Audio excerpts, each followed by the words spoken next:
People know you as Tina, or Miss Tina, as we refer to it in the South, but your name is Celestine and Beyonce. I still don't love the name. Celestine? Yeah, because the nuns call me Celestine. They used to say it as ugly as they could. And then having a last name, which I didn't like very much either, you know. Beyonce. You know, now I can appreciate that name, of course. Beyonce, straight ahead!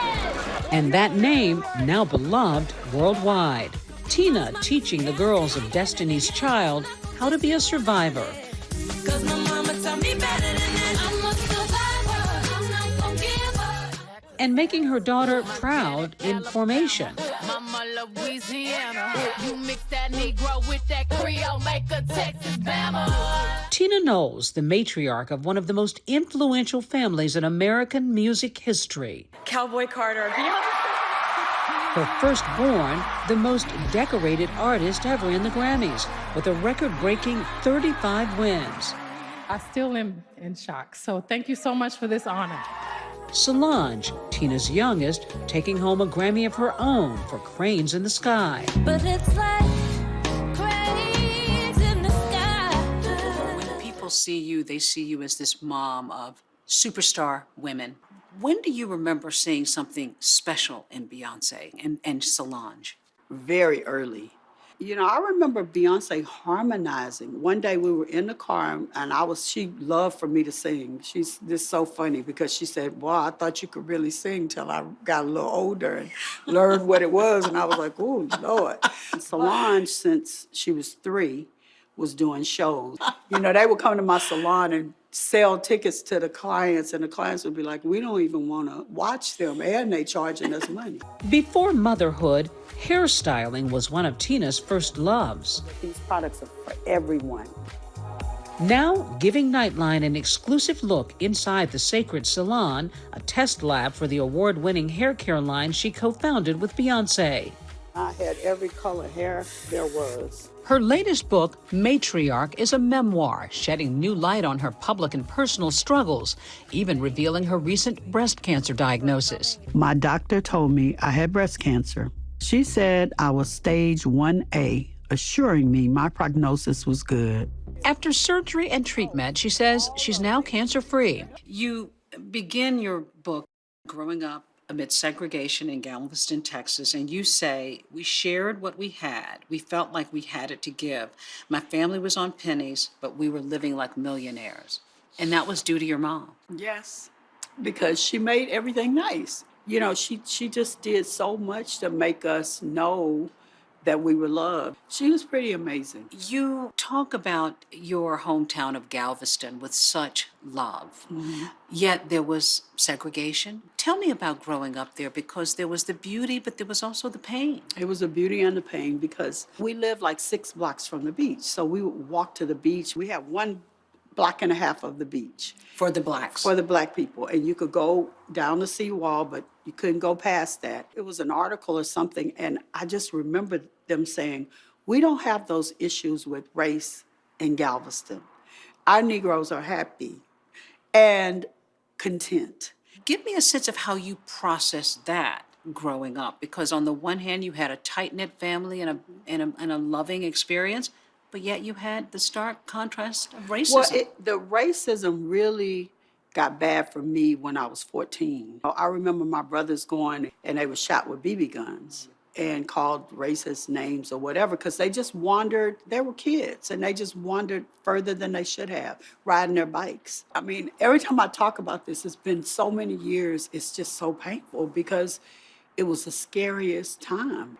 And you talk about what that was like then, and you sort of look at where we are today, and there is still so much. It's still the same thing. I mean, I still tell my grandson, just shut your mouth and get home, which is what my mother said to me all the time, because I had a mouth on me. And I tell him that all the time. I'm like, just be quiet, even if it's unfair, and make it home.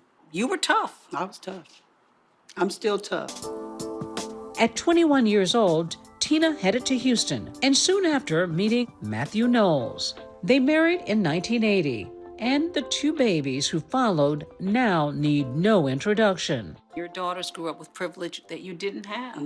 How did you keep them grounded in their roots as young Black women? They had a totally different life from me. I always made my kids understand that money didn't grow on trees.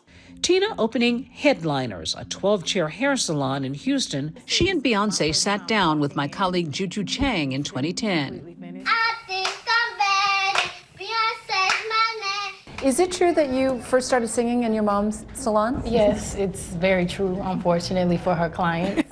If they wanted to come and hang out, then I always had like a kitchen area and they sat in there, did their homework. Destiny's Child performed. They signed their record deal in the salon. A nod to Mama Tina's salon, celebrated in the group's first #1 hit, Bills, Bills, Bills.